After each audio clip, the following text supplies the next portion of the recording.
Welcome to the Futility Closet podcast, forgotten stories from the pages of history. Visit us online to sample more than 10,000 quirky curiosities, from a soup edict to a thrush's Mozart. This is episode 264. I'm Greg Ross. And I'm Sharon Ross. In 1868, Scottish sailor Jack Renton found himself the captive of a native people in the Solomon Islands, but through luck and skill, he rose to become a respected warrior among them. In today's show, we'll tell the story of Renton's life among the Saltwater People and his return to the Western world. We'll also catch some more speeders and puzzle over a regrettable book.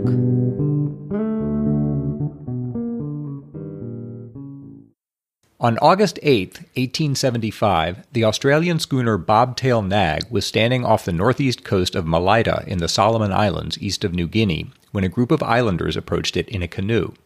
One of them was holding a piece of board wrapped in a leaf umbrella. On the board was a message written in charcoal in English. It said, "Please take me off to England. The chief of this island asks a present from you. One of the ship's crew come to shore that I can speak with him. Shipwrecked on this island about 5 years ago." Some islanders were gathered on the shore, and at first the captain didn't recognize that there was a white man among them, as his skin was nearly as brown as his companions. The others seemed to be restraining him. The captain dispatched a boat, and as it approached, 2 natives brought the white man forward. He was naked. One of the sailors stood up and shouted to him, asking what gifts would convince the islanders to release him. He said they'd brought some axes. The man shouted an answer in a language they didn't understand, and finally held up 5 fingers. The sailor offered 5 axes, and the islanders let the man go, and he clambered into the boat. His name was Jack Renton. He was about 27 years old, educated and intelligent, though he had trouble speaking English at first. Occasionally he would use native words without realizing it. The story he told was unparalleled. They worked out that he'd been shipwrecked here for 8 years, not 5. He'd been born in the Orkney Islands off the northeast coast of Scotland, the eldest son of a tailor. He'd spent a lot of time on fishing boats at his hometown of Stromness, where he was remembered as being extroverted, charming, and athletic.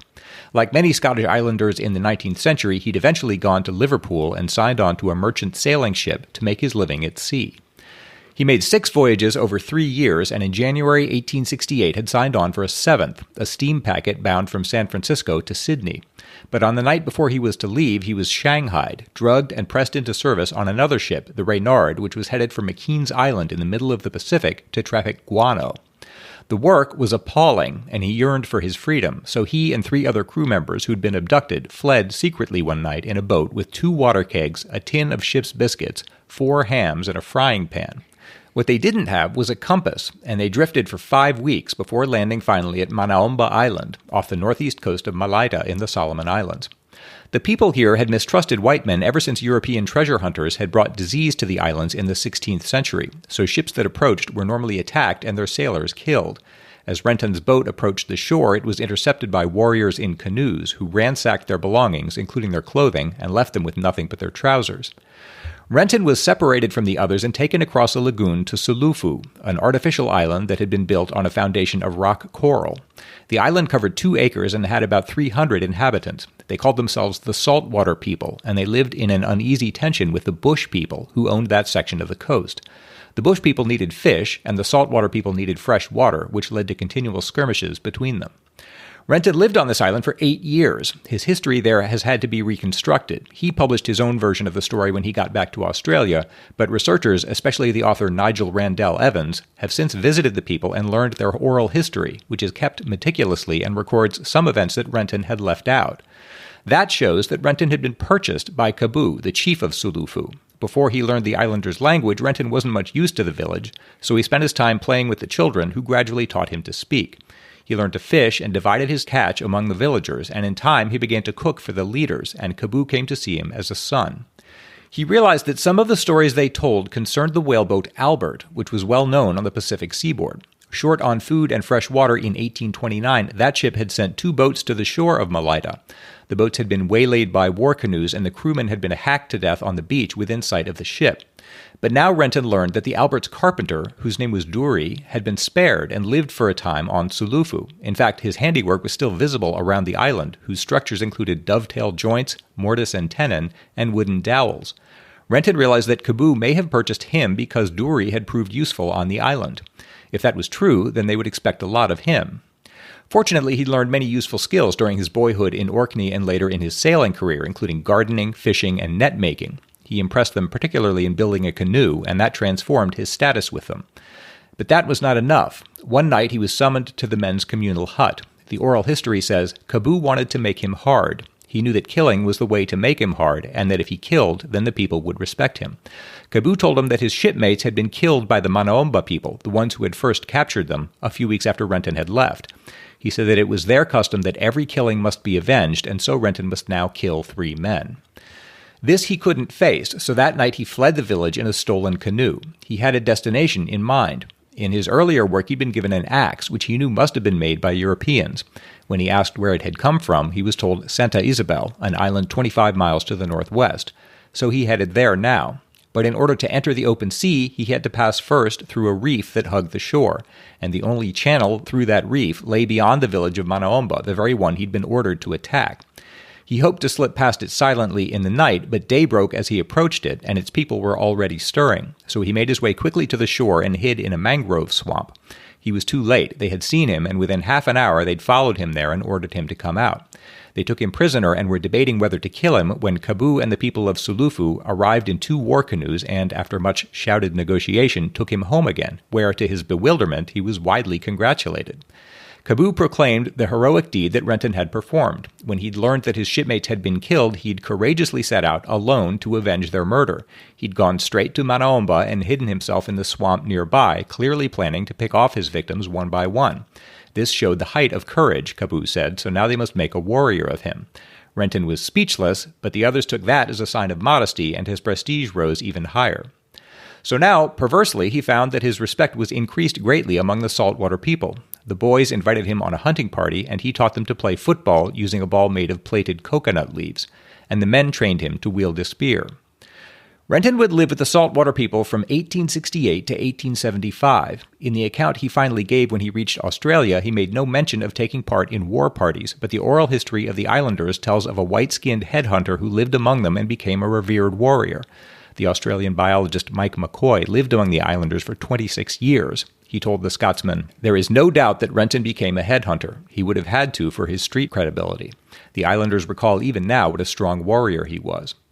The first raid in which he participated was made on Manaomba, where the oral history says he killed 3 men. He went on 5 further raids, killing men each time. A former companion said that he made innovations in the design of war canoes and introduced discipline to the raiding parties. His prowess as a fighter kept raising his esteem within the village. At length Kaboo said to the people, "If anyone harms this young man now, his backside will hang from my wall." McCoy, the biologist, said Renton was accepted into male society and lived in the men's longhouse. His warrior prowess and closeness to the Saltwater People chief, Kaboo, led to the bush people putting a bounty on his head. When he went to his favorite spots, one was an idyllic-looking natural swimming pool on the main island, he always had an armed guard to protect him. The oral history also mentions a woman named Bori, who it says loved Renton and she became Renton's woman, though they were never married. It appears she died in childbirth. Renton had not forgot his old life and still thought of making his way back to Europe. In 1871, a letter reached him from a ship's captain who had heard rumors of a white castaway and who proposed to meet him at Sagana Island. But Kaboo wouldn't allow him to go there and wouldn't even allow him to keep the letter. Renton had so distinguished himself that the people now regarded him as indispensable. He thought now that he might never get off the island, but a new opportunity presented itself. Increasingly, ships were visiting the islands in a practice called blackbirding, seeking islanders to work as laborers in Queensland. In return, they offered Western goods, tobacco, calico, axes, knives, and rifles. Kaboo and Renton realized that if they were going to get European technology, they would have to pay for it. They collected porpoise teeth, which in former times had been the most valuable currency on Malaita. But as they made their way down the coast with these, they found it had become a wasteland. Its inhabitants were either dead or had fled the area. At length, they reached a large settlement run by a man named Berra, who protected thousands of people along the southern coast. He was able to guarantee recruits to the blackbirders who came to him every month. Renton thought that this might finally offer a way to reach a western ship, but he feared that Berra might ransom him for an extortionate price, so his party made its way back to Sulufu. Renton saw that the incursion of the white man was inevitable and wanted to prepare the people for it, but Kaboo was aging now and couldn't be convinced of the threat that faced him. So when the bobtail nag appeared off the reef that August, Renton wrote his message on a fragment of an old canoe and asked 2 companions to row it out to the schooner, and after a tense parley he found himself aboard the ship. To the surprise of the crew there, Renton urged them to stay. He pointed out the island's value in recruiting and described the trade goods that the islanders would want in return for their labor. The captain, Murray, was doubtful but agreed to stay another day. In the meanwhile, they washed Renton and gave him a haircut and a seaman's clothes. The next morning, Caboo and a party of natives came aboard. The oral history says, Renton stood on deck and all the men looked up, but they didn't recognize him in his clothes and his short hair. Caboo asked, "Are you Jack?" And Renton said, "It's me, father."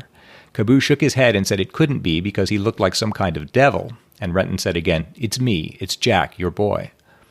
Renton said something to the islanders in their native tongue and a cry went up. Renton explained to the crew that he'd told them he was leaving. Thomas Slade, the Australian journalist who later described this scene, wrote, "At this juncture it appeared that Renton had become a favorite with many of the islanders. The tidings were heard with great lamentation and with real tears."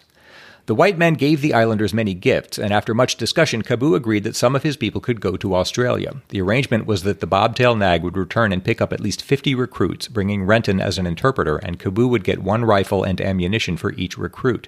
With that, the ship sailed for Brisbane.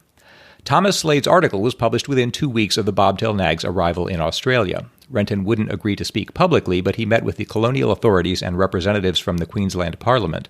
He told them that their recruiting efforts often amounted to little more than kidnapping and that they invited retaliation from the islanders. He said that recruiting could be carried out ethically, but that it would have to involve the village chiefs and compensate them for the loss of their manpower. He offered to demonstrate the new approach he was proposing and returned to Sulufu 2 months later with trunks full of gifts. After these were distributed, many young men volunteered to come back to Queensland, and Caboo accompanied the ship on a 5-day cruise along the coast, introducing them to other villages along the way.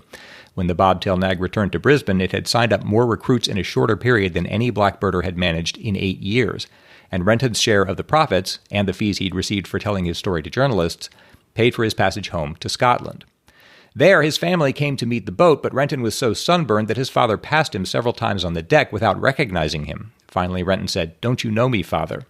The town was abuzz with news of his return, but Renton seemed abashed at the attention, and his family avoided the reception committee at Stromness and went straight home. Renton's mother had prepared a small room for him in the attic, and he didn't leave the house for 3 days. His youngest brother, Joe, said later, he was most awful quiet and did not have much to say about himself or his strange experiences. He visited old friends, but they found he was very reluctant to talk about his life on the island. One remembered that, quote, he used to walk on Gray's Pier with the men who walked back and forth of an evening, and often he was at a loss to express himself. Some words he seemed to have forgotten altogether.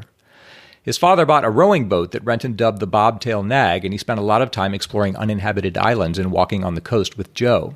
Joe remembered, he used to bathe a lot in the sea, and I never saw anyone so much at home in the water. He could dive and stay underwater for ever so long. Other friends remarked on his strange style of swimming. He would lie flat in the water, face down, and reach his arms out alternately in long strokes. He was pleased to see his family, but he longed for the South Seas and couldn't adjust to the Scottish climate. So he wrote to Captain Murray proposing to serve as a recruiting agent for the port authorities in Brisbane. They offered him £200 a year to serve in one of 6 newly established posts to supervise recruiting. Back in the Pacific, he recruited in the New Hebrides, but asked to be excused from working in the Solomon Islands, the site of his long sojourn. This may have been because he had a reputation there for killing, and because recruits who were returning to the islands from Australia would now have enough English to be able to reveal that. But he did send gifts to his friends on Sulufu. In 1878, his ship stopped at the island of Ioba en route to Australia, and he went ashore with a companion to get fresh water. When they failed to return, a party landed to investigate, and the headless bodies of the 2 men were found in the interior. A recruiting ship brought news of Renton's death to Sulufu. The oral history says, when the captain left, Caboo wept and wept. He was desperate to go to Aoba, but everyone said it was too far, miles across the open sea, and that they would all die if they tried. Caboo mourned for many days. He allowed his hair to grow and refused to wash or eat. The other members of the family did the same. They did nothing but grieve. No eating, no fishing, no gardening, nothing. Finally, after 3 weeks, Caboo led a procession of villagers into the bush where Jack Renton used to wash. It has always been known as Renton's Pool. As he stepped in, a great shout of grief went up from all the people present, and as he washed, he wept. The news spread to all of the surrounding villages, and that day thousands of men bathed and cut their hair. That evening, all came to Sulufu with offerings, and 300 pigs were killed. The eating and the dancing and the telling stories of Renton's deeds went on for 3 days. But it is said that Caboo grieved for 3 years after the death of Jack Renton. He is remembered on the island to this day. The biologist McCoy said, "It is amazing. The paramount chief has a huge blown-up photographic portrait of Renton in his hut. When I showed people another picture of Renton from the Australian National Library, one old woman reached out her hand to touch it and murmured, "Jackie, Jackie." It was unbelievable and so moving.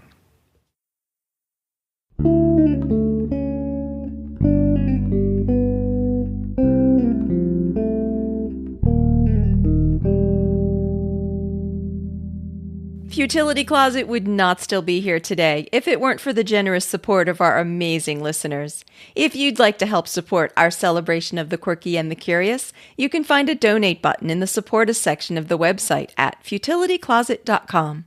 Or if you'd like to make a more ongoing donation to our show, you can join our Patreon campaign, where you'll also get access to bonus material like outtakes, more discussions on some of the stories, extra lateral thinking puzzles, and updates on Sasha, our feline Futility Closet muse. You can learn more at our Patreon page at patreon.com/futilitycloset, or see the Support Us section of our website for the link. And thanks so much to everyone who helps keep Futility Closet going. We really couldn't do this without you.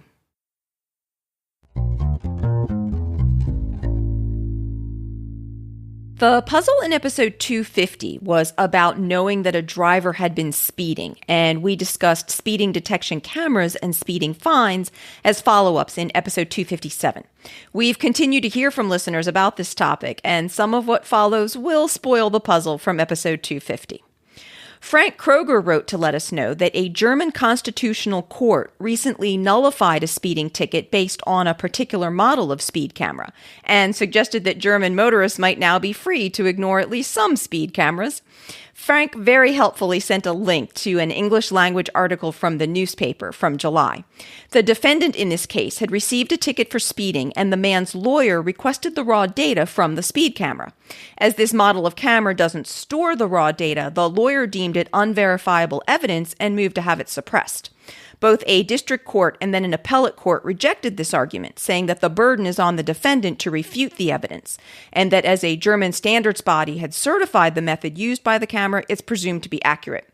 But a state constitutional court ruled for the defendant, finding that speed camera readings that can't be independently verified violate a person's right to a fair trial, and likened the lack of raw data to convicting someone on DNA evidence but destroying the blood samples so they can't be independently tested.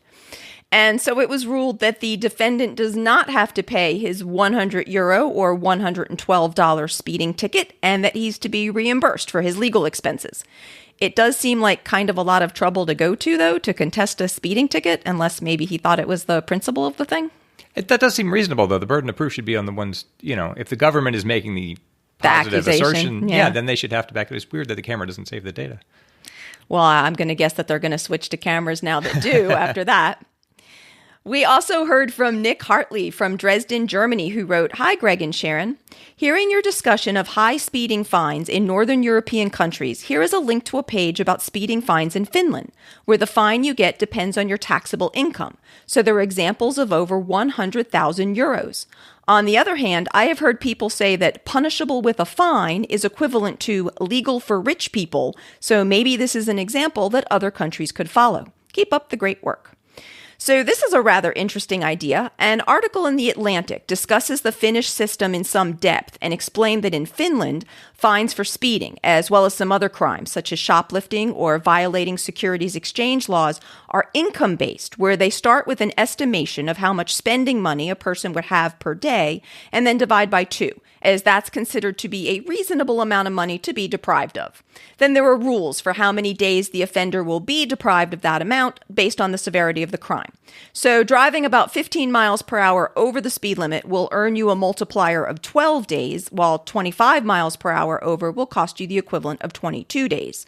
The maximum number of days is 120, but there is no upper limit on the total fine, which, as Nick noted, can lead to speeding fines of more than 100,000 euros. Several other countries use these sliding scale fines or day fines in at least some cases, but Finland was the first to introduce them in 1921, and their use seems to be more widespread there. The U.S. in the late 1980s and the U.K. in the early 90s both experimented a bit with day fines, but they weren't popular, and the attempts were soon abandoned. Although flat rate fines sound fair when you first think about it, as everyone who commits the same crime receives the same punishment, if you think about it some more, which I'll admit that I hadn't done before receiving Nick's email, fines that are proportionate to your income do maybe make more sense, as a flat rate fine could be significantly more punitive to a less wealthy person than to one with a higher income.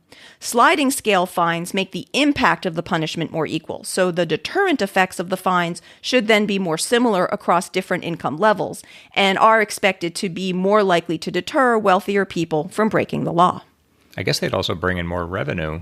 I mean, that's not the goal, but... Well, I guess it depends how wealthy your population is for whether true. they're going to bring in more revenue or not. Maybe less. We also heard from a couple of listeners about past uses of much lower tech methods of catching speeders before the use of speed cameras. Peter Rizou wrote, "Dear Futilians, thanks for your weekly escape from today's madness. I profoundly enjoy it. Here is a small note from Holland.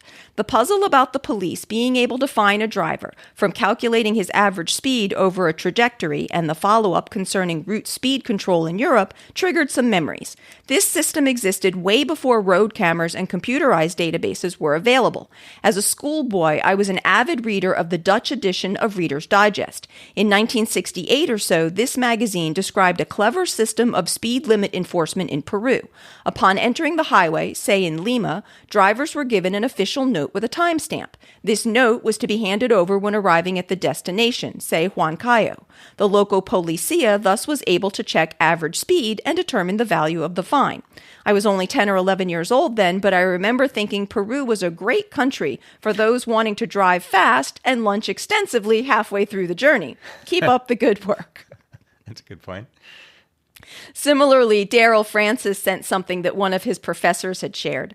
"My German professor grew up in West Berlin during the Cold War. While the city was rather isolated, residents were allowed to drive through East Germany to West Germany on particular roads. When a car entered the roadway, an East German officer would note the time and then call another officer at the other end of the roadway who would note their estimated time of arrival. If the car arrived late, the car would be searched for contraband and the driver and passengers would be interrogated. If the car arrived early, the driver would receive a speeding ticket." That's interesting. That'd be kind of an anxious trip. Yeah, you have to get it just right. And it sounds like a somewhat similar system is still in use today for truckers, as Trey Hart wrote, "Listening to your lateral thinking puzzle about the speeding ticket, you read several emails about how this is commonly done outside the U.S. with cameras. One thing that was not mentioned is commercial truck drivers can also get speeding tickets from their own driving logbooks. Every time they leave a loading dock and every time they pass through a weigh station, the mileage and time is noted. Their logbooks can be audited to ensure the times and the distances do not exceed the speed limits along the route. Furthermore, truck drivers are only allowed to work for up to 14 hours per day and then required to take a break. This law affects a friend of mine that has a 15-hour route he drives. He is legally required to pull over 1 hour short of his destination for 8 hours before he can go home. If he drove any faster to make up the time and get home sooner, he would get a speeding ticket. If he kept driving, he would violate his operating hours. Keep up the great work. Your podcasts are always fun to listen to on my commute to and from work." I had no idea all this was going on around the world. I thought people just got in a vehicle and drove somewhere. It's much more complicated. Lots of complications. And on a surprisingly early use of technology to catch speeders, Dickon Hyatt wrote, "Hi, Greg, Sharon, and Sasha. I've been going through old episodes of Futility Closet, and I recently heard the puzzle about catching speeders by timing a car's arrival at 2 places. I thought you might be interested to know that one of the first ever uses of the Telegraph was for this purpose. The Delaware and Raritan Canal in New Jersey was built for mule-drawn boats, but it nevertheless had a speed limit of 4.5 miles per hour to prevent vessels from forming wakes that would erode the banks of the canal.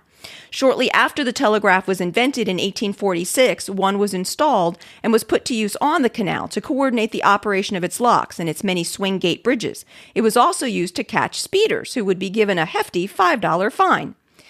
And I thought this was a really interesting early use for the telegraph. And from what I could find, that $5 fine in 1846 is equivalent to about $167 today, which is kind of a hefty speeding ticket. Yeah.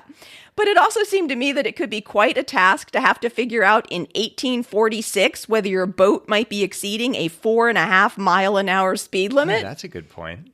Because you stand to lose so much money. Yeah. So if you're like 1 mile an hour over the limit. You just find out and get this huge bill. On one of the possible reasons that we don't use interconnected speed cameras in the U.S., Russell Fincher wrote, "Hello, Sharon and Greg. I've enjoyed your recent discussion on the idea of getting a speeding ticket by being recorded in two different places, and some system calculating the speed required to get between the two. I think I might have an answer to why we don't see this in the United States. My wife and I noticed that one of our neighbors had the same license plate on 3 different cars. Being naturally suspicious, we contacted the police about it and learned that in the U.S., ham radio operators are allowed to get custom vanity license plates with their radio call sign instead of a standard license plate number, and that in some states, the same plate number can be attached to up to 3 different vehicles simultaneously. This plate also has the radio operator designation written on it as well. See link for picture and more info. You can imagine that if 2 cohabitating people who share vehicles are driving 2 cars with the same plate number and are recorded by cameras miles away from each other within a few seconds, this would send a weird signal to any system tracking the plate number and comparing where it was recorded. Thanks so much for the show. I've been a Patreon supporter since day one and truly love spending every Monday morning getting lost in the strangest and most compelling stories with you two. I never know where it will end up." So if there are different situations where people are allowed to put the same license plate on different cars, then yeah, that really could mess up systems of interconnected cameras. From what I found on the topic, speed cameras in general seem to be rather unpopular and controversial in the U.S., and several states have laws restricting or even prohibiting their use. Only 12 states and the District of Columbia currently have at least 1 speed camera in operation. Interestingly, red light cameras that catch those who drive through red lights are somewhat more accepted, and 22 states plus D.C. currently have at least 1 of those. But that's perhaps a whole different topic. Thanks so much to everyone who writes to us. I'm always sorry that I can't read everyone's emails on the show, but we do appreciate getting them. So if you have any questions, comments, or follow-ups for us, please send them to podcast@futilitycloset.com.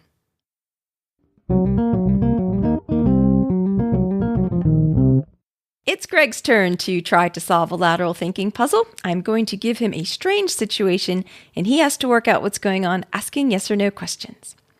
A doctor distributes a book that he hopes will benefit others. However, most of the copies of the book are deliberately destroyed, also with the intent of benefiting others. Why? Okay. Is this true? I guess it is. Yes. The book, were the people who destroyed the book doing it in order to, well, I guess you said that. In other words, did the book contain bad information that would have been harmful if people had followed it? No. Because that's the obvious answer. Yeah. Okay. So, did it contain good advice, good medical advice? Yes. Really? So, okay, the doctor, in good faith, published a book that he thought would help people, and he was right about that. Yes. Yes and no. He gave medical advice in the book. No? Let's say yes, broadly speaking, very broadly defined. You say he was a doctor, I'm assuming he was a doctor. The book is about medicine or about... The book isn't really about medicine. So, is the fact that he was a doctor incidental, would you say? No. Okay. Was it like a biography or something? Something about him? No. But he was publishing this book. Did he use his credentials or knowledge as a doctor in order to help write the book? Yes. Okay. And then published that. Yes. Hoping it would help people. Maybe that's enough. But the people, is it one person in particular who had the book destroyed? No. A group of people? Yes. The government, would you say? Was it ordered to be destroyed by the justice system or something? No. Okay, some group of people thought that the book was pernicious or dangerous in somehow. Yes. So they thought if people followed this advice, I guess I just asked you this, then they'd come to harm someone. That is not correct. It wasn't the advice in the book that was the concern. Was it something about the physical book itself? Yes. Like, I'm making this up, but like the ink or something in it would harm people. Yes. Was it the ink? No. What else do you make a book out of? The paper itself? Glue, the binding? Yeah, it's something specific to this book. And it's related to the topic and the reason he published the book. So he deliberately published this interesting sort of novelty book. It's not a conventional book, you're saying? It's not a conventional book. And it was published according to his expectations. In other words, if it was about, I'm making this up, perfumes or something, and he published it knowing and intending that it would contain samples of perfume. Just right. an example. Something like that. That's a very good analogy. It's like that type of thing. Is it about diseases? It's not about diseases. But He's hoping that this book will benefit others. But others who read it, though, not do something else. And is it about a medical condition, would you say? No, it's not about a medical condition. At it's all. more like perfumes. Like why would a doctor, being a doctor, want to publish a book about perfumes, hoping it's going to benefit others, but then other people destroy it, also with the intent of benefiting others? I mean, if you just go with your perfume example, I'll tell you specifically it's about wallpaper. Oh, a doctor publishes a book about wallpaper. Yeah. So it's not, the fact that he's a doctor is sort of not important then. No, it is important. Okay. He publishes a book about wallpaper. Is it about the dangers of wallpaper? Medical dangers of wallpaper. Yes. Did it include samples of wallpaper? Yes. And those were actually dangerous to people? Yes, that's exactly right. This was an 1874 book compiled by Michigan physician Robert C. Kedzie and was filled with samples of wallpaper that contained arsenic. Oh my God. He put samples in the books along with case studies of poisonings from wallpaper and a warning from the Michigan State Board of Health, and then distributed them to libraries around the state. It was estimated that between 1879 and 1883, more than half of all wallpaper sold in the U.S. contained arsenic, which can be toxic if consumed, but unfortunately, Kedzie didn't realize this. Also, if it's inhaled or absorbed through the skin. Oh, because I was going to say, why would you do that if you thought it was dangerous? So because of that risk, most of the copies of his book were ultimately destroyed, though it's said that before that happened, one of the books did poison a woman who looked through it. Oh my God. 4 copies of his book still exist today, very safely encapsulated with each page individually encapsulated, and the National Library of Medicine has digitized a copy, which is available online as a safer way to be able to see it if anyone wants to. That's awful, because presumably the woman who bought it because she was worried about the dangers of wallpaper, and it wound up killing her. Yeah. So, I mean, he published the book intending to help people and not realizing he could poison people with the book itself. What a story. We can always use more lateral thinking puzzles, so if anyone else has one they'd like to have us try, please send it to us at podcast@futilitycloset.com. This podcast would not still be here today if it weren't for the generous support of our listeners. If you'd like to help support the show, please check out our Patreon page at patreon.com/futilitycloset or see the support us section of the website at futilitycloset.com. While you're at the site, you can also browse through Greg's collection of over 10,000 compendious amusements. Check out the Futility Closet store in case you want a penguin-themed mug or t-shirt or dog bandana. Learn about the Futility Closet books and see the show notes for the podcast with links and references for the topics we've covered. If you have any questions or comments for us, you can email us at podcast@futilitycloset.com. Our music was written and performed by my phenomenal brother-in-law, Doug Ross. Thanks for listening, and we'll talk to you next week.